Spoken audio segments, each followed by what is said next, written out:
नमस्कार दोस्तों, स्वागत है आपका आज की बेहद बड़ी और जरूरी खबरों में। लेकिन खबर में आगे बढ़ने से पहले अगर आप भी गरीबों की मदद में उतरी कांग्रेस पार्टी का समर्थन करते हैं तो आप भी इस वीडियो को लाइक कीजिए और इस लाल बटन को दबाकर चैनल को फ्री में सब्सक्राइब करके घंटी बजाइए और कमेंट में लिखें जय हिंद। रुख करते हैं पहले खबर की तरफ। आप सांसद ने कहा केंद्र ने चीन से लिया 5700 करोड़ का लोन, लोगों को कह रहे चीन का बहिष्कार करने को। जी हां दोस्तों, आप नेता और राज्यसभा सांसद संजय सिंह ने केंद्र सरकार पर निशाना साधा है। उन्होंने कहा कि सरकार लोगों से चीनी सामानों का बहिष्कार करने के लिए कहती है और खुद वहां से करोड़ों रुपए का लोन ले लेती है। आप नेता ने रविवार 28 जून 2020 को ट्वीट कर कहा कि वाह रे भाजपाइयों, तुम और तुम्हारी ड्रामेबाजी काबिले तारीफ है। देश को कहते हो चीन का बहिष्कार करो और मोदी सरकार से 5700 करोड़ का कर्ज लेती है।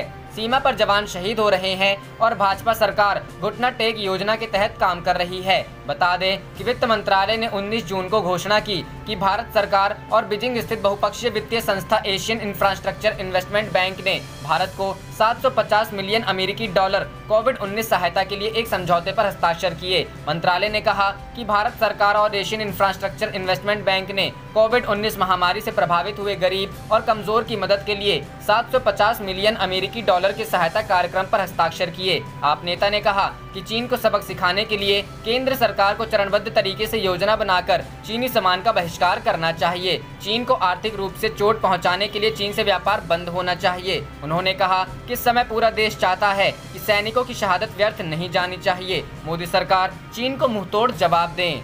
रुख करते हैं अगली खबर की तरफ। पेट्रोल और डीजल की कीमतों में वृद्धि का विरोध, कांग्रेस ने निकाला साइकिल मार्च, बैलगाड़ी पर सवार हुए कार्यकर्ता। जी हां दोस्तों, डीजल और पेट्रोल की कीमत में वृद्धि के खिलाफ कांग्रेस ने सोमवार को राजधानी पटना में साइकिल मार्च निकाला। पटना के बोरिंग रोड से डाक बंगला तक साइकिल और बैलगाड़ी पर सवार होकर ये मार्च निकाला। इस दौरान सड़कों पर जाम की स्थिति उत्पन्न हो गई। बता दें कि इससे पहले गुरुवार को नेता प्रतिपक्ष तेजस्वी यादव ने गुरुवार को साइकिल मार्च किया। उनके साथ तेज प्रताप यादव, शिवचंद्र राम और कई दूसरे विधायकों ने भी साइकिल की सवारी की। राबड़ी देवी के आवास से डाक बंगला चौराहे तक की साइकिल यात्रा के बीच में नेता प्रतिपक्ष ने अपने बड़े भाई और कुछ कार्यकर्ताओं के साथ ट्रैक्टर को रस्सी में बांधकर खींचा। कुछ कार्यकर्ता ठेले पर बाइक लेकर चल रहे थे।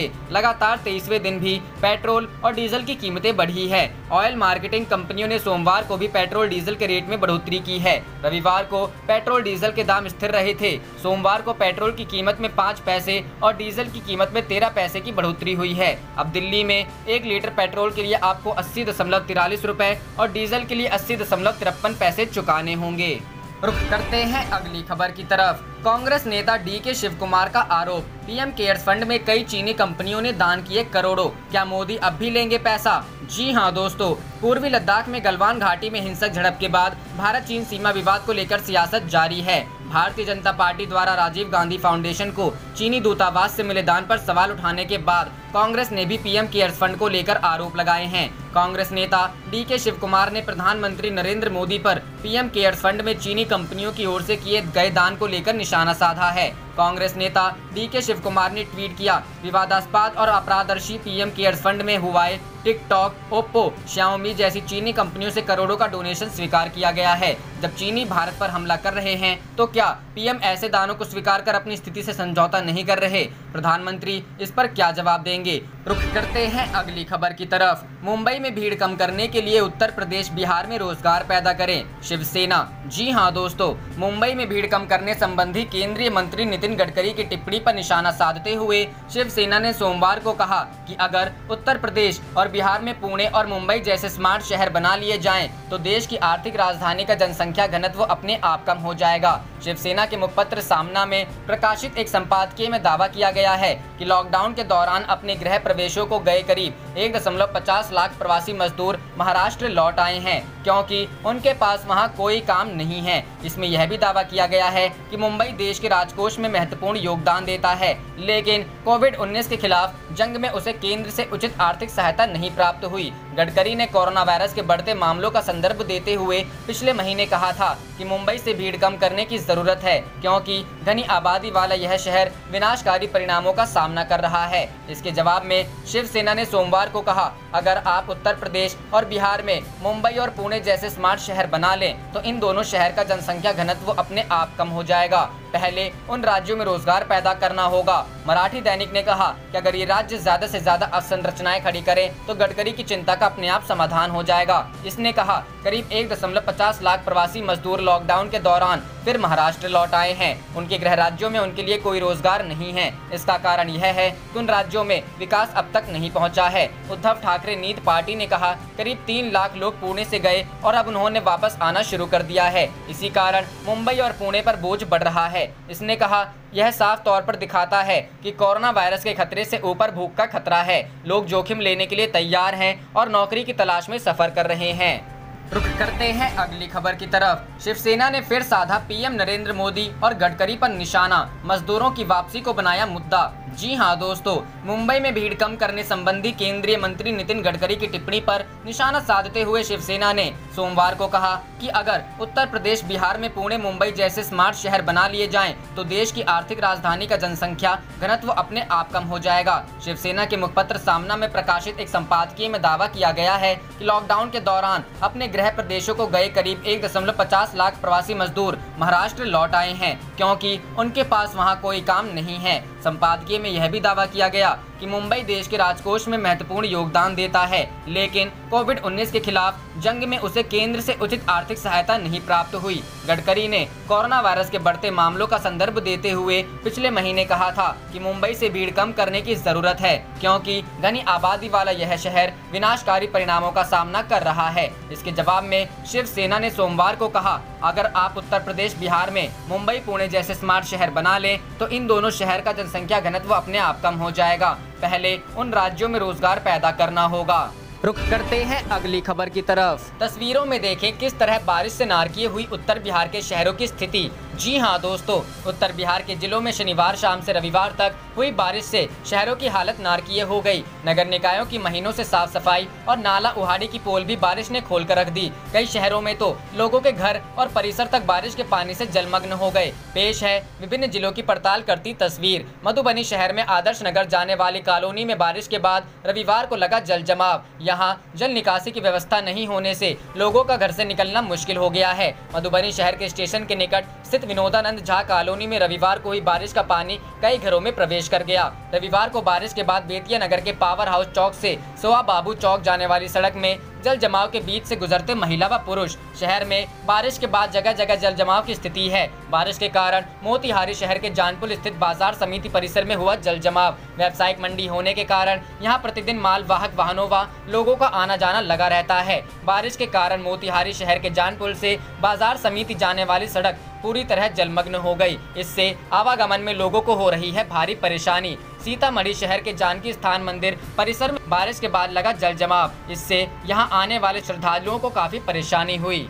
रुख करते हैं अगली खबर की तरफ। सृजन घोटाला, सीएम की चुप्पी पर तेजस्वी यादव का निशाना। सुशील मोदी बोले, नीतीश सरकार ने ही किया था घोटाले का पर्दाफाश। जी हां दोस्तों, बिहार के पूर्व डिप्टी सीएम तेजस्वी यादव ने बिहार के चर्चित सृजन घोटाले के बहाने नीतीश कुमार और सुशील मोदी पर निशाना साधा। आज मीडिया में बयान जारी करते हुए उन्होंने कहा कि बिहार सरकार के शीर्ष पर बैठे सृजन घोटाले के मुख्य सूत्रधार को सीबीआई की तरफ से क्यों बचाया जा रहा है। महादलित विकास मिशन घोटाला, जमीन घोटाला और सृजन घोटाले के आरोपी केपी रमैया तो शीर्ष नेता की आंखों का तारा है। पटना हाईकोर्ट ने केपी रमैया के भ्रष्टाचार पर तल्ख टिप्पणियां की थी। तेजस्वी यादव ने कहा, आंध्र प्रदेश के इस अधिकारी सह बिहार के नेता ने जेडीयू को इतना समृद्ध किया कि आदरणीय नीतीश ने उन्हें बिहार से लोकसभा चुनाव लड़वाया। हारने के बाद लैंड ट्राइब्यूनल का सदस्य बनाया ताकि उनकी पार्टी जेडीयू केपी रमैया रचित घोटालों और उनके पावन कर कमलों द्वारा और समृद्ध होती रहे। इसके साथ ही नेता प्रतिपक्ष ने कहा, माननीय मुख्यमंत्री जी बताएं, सृजन घोटाले,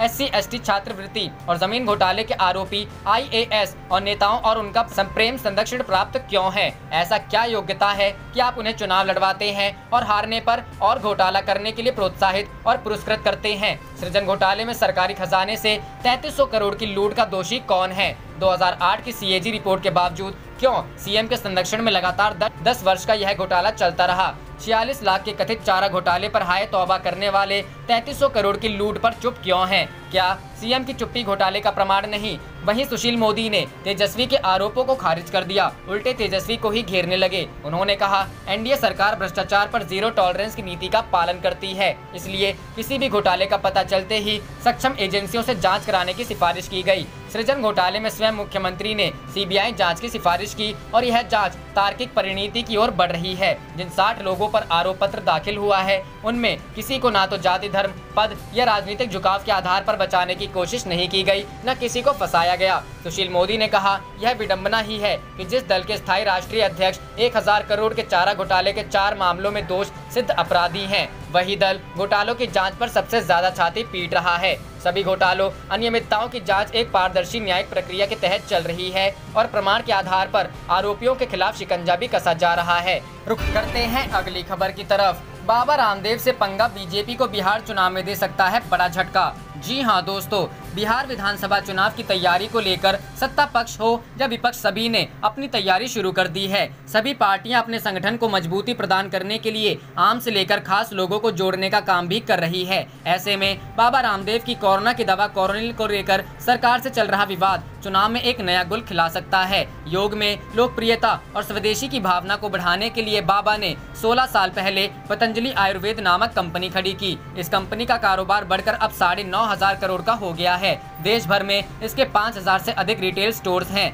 जब बाबा रामदेव ने देश में कोरोना इलाज की आयुर्वेदिक दवा कोरोनिल लॉन्च की तो लोगों में आश्चर्य और गर्व का भाव एक साथ उभरा। बाबा के भक्तों ने इसमें स्वदेशी और आयुर्वेद की ताकत देखी, क्योंकि दुनिया भर में किसी भी पैथी में कोरोना की कोई गारंटीड दवा अभी तक नहीं बनी है। बाबा रामदेव ने दावा किया कि इस गोली को खाने से कोरोना मरीज 5 से 14 दिनों में ठीक हो जाता है। कहा गया कि इस दवा से 7 दिन में कोरोना मरीज 100% ठीक हो चुके हैं। इस दिव्य लॉन्चिंग से माना गया कि दवा को भारत सरकार ने हरी झंडी दे दी है, लेकिन लॉन्चिंग के दूसरे ही दिन केंद्रीय आयुष मंत्रालय ने यह कहकर पल्ला झाड़ा कि उसकी जानकारी में ऐसी कोई दवा नहीं है। उसने दिव्य कोरोना किट के प्रचार प्रसार पर भी पाबंदी लगा दी। उत्तराखंड की आयुर्वेद ड्रग्स लाइसेंस अथॉरिटी ने भी बाबा को नोटिस थमा दिया है। उधर बाबा के खिलाफ राजस्थान, बिहार आदि कई राज्यों में मामला दर्ज हो गया है। ये लोगों के लिए आश्चर्य की बात है, क्योंकि भाजपा सरकारों में बाबा का रसूख कितना है सबको पता है। तो क्या बाबा और उनकी कंपनी पतंजलि ने केंद्र और राज्य सरकार दोनों को अंधेरे में रखा, या फिर ये दोनों सरकारें अपना चेहरा बचाने के लिए बाबा को नोटिस जारी कर रही हैं? क्यों इस दवा पर रोक लगाई? क्या इसके पीछे दवा लॉबी का दबाव है या बीजेपी का दबाव, या फिर अब सरकार नहीं चाहती कि बाबा और आगे बढ़े? बहरहाल कोरोना महामारी की दवा दिव्य कोरोनिल टैबलेट पर रोक लगाकर मोदी सरकार ने बाबा रामदेव को तगड़ा झटका दे दिया है। बाबा के विरोध को लेकर आम जनता में यह संदेश जा रहा है कि ऐसा सरकार के इशारे पर हो रहा है। बाबा रामदेव चुप बैठने वालों में नहीं है, वह समय आने पर जरूर जवाब देंगे। बिहार चुनाव सर पर है और बाबा रामदेव की एक बड़ी फैन फॉलोइंग बिहार से आती है, क्योंकि बाबा के योग और आयुर्वेद से बिहार जैसे पिछड़े राज्य में बीमारी से बहुत लोगों की मुक्ति मिली है। अब तक के चुनावों में बाबा रामदेव ने हमेशा बीजेपी का सपोर्ट किया है और अपने समर्थकों के वोट ट्रांसफर कराए हैं, लेकिन क्या अब की भी ऐसा होगा? इसकी संभावना बिल्कुल नहीं है। सरकार की हरकतों से नाराज बाबा समर्थकों में बीजेपी और मोदी सरकार के खिलाफ गुस्सा जरूर बढ़ रहा है, जिसका नुकसान बीजेपी को बिहार चुनाव में हो सकता है। इसको लेकर दलितों, पिछड़ों में भी बीजेपी के खिलाफ माहौल खड़ा हो रहा है। यादव महासभा तो खुलकर बाबा रामदेव के समर्थन में आ गई है। बाबा अब लोकप्रिय होने के साथ साथ आर्थिक रूप से भी काफी मजबूत हैं। संगठन की भी ताकत बाबा के पास है। ऐसी स्थिति में बाबा से पंगा लेना बिहार चुनाव में बीजेपी को महंगा पड़ सकता है। रुख करते हैं अगली खबर की तरफ। प्रधानमंत्री बताएं, पीएम केयर्स फंड में चीनी कंपनियों से पैसा क्यों लिया? कांग्रेस। जी हां दोस्तों, भाजपा द्वारा राजीव गांधी फाउंडेशन की फंडिंग पर सवाल उठाए जाने के बाद कांग्रेस ने पलटवार करते हुए रविवार को आरोप लगाया कि प्रधानमंत्री नागरिक सहायता एवं आपात स्थिति राहत कोष में चीनी कंपनियां दान दे रही हैं और पूछा कि जब भारत और चीन के बीच लद्दाख में सीमा पर तनावपूर्ण गतिरोध चल रहा है तो इस रकम को स्वीकार क्यों किया जा रहा है। कांग्रेस प्रवक्ता अभिषेक मनु सिंघवी ने बीते 6 साल के दौरान प्रधानमंत्री नरेंद्र मोदी की चीनी राष्ट्रपति शी जिनपिंग के साथ 18 मुलाकातों पर भी सवाल उठाए और पूछा उन्होंने चीन को अब तक क्यों हमलावर नहीं कहा। सिंघवी का यह बयान प्रधानमंत्री मोदी के रेडियो पर मन की बात कार्यक्रम के दौरान यह कहने के कुछ घंटों के बाद आया कि लद्दाख में उसकी जमीन पर बुरी नजर रखने वालों को भारत ने उचित जवाब दिया है। सिंघवी ने कहा, मैं प्रधानमंत्री से अनुरोध करता हूं कि वह कहें कि चीन हमलावर है। सिंघवी ने डिजिटल प्रेस कॉन्फ्रेंस में कहा, सबसे ज्यादा चिंताजनक और सतर्क करने वाला तथ्य यह है कि प्रधानमंत्री मोदी ने चीनी कंपनियों से अपने पीएम केयर्स कोष में दान की रकम प्राप्त की। उन्होंने कहा, भारत के प्रधानमंत्री चीनी कंपनियों से विवादास्पद और अपारदर्शी तरीके से सैकड़ों करोड़ रुपए का दान स्वीकार कर अपनी स्थिति से समझौता करेंगे तो वह चीनी आक्रामकता के खिलाफ देश की रक्षा कैसे करेंगे। प्रधानमंत्री मोदी को जवाब देने की जरूरत है। पीएम केयर्स फंड कोविड-19 महामारी के कारण आने वाली किसी भी आकस्मिक स्थिति से निपटने के उद्देश्य से इस साल मार्च में बनाया गया था। तब से ही कुछ विपक्षी दलों की यह मांग रही है कि इस फंड में आने वाले दान को सार्वजनिक किया जाए। सिंघवी ने यह भी आरोप लगाया कि भाजपा के 2007 से ही चीन की कम्युनिस्ट पार्टी से संबंध रहे हैं और राजनाथ सिंह, नितिन गडकरी और अमित शाह जैसे उसके अध्यक्षों का चीन के साथ अधिकतम संपर्क रहा है। उन्होंने दावा किया, भारत के इतिहास में ऐसा कोई राजनीतिक दल नहीं है जिसके अध्यक्षों का बीते 13 वर्षों में चीन के साथ इतना संपर्क रहा है। आप देख रहे थे आपका अपना चैनल जय हिंद जय भारत।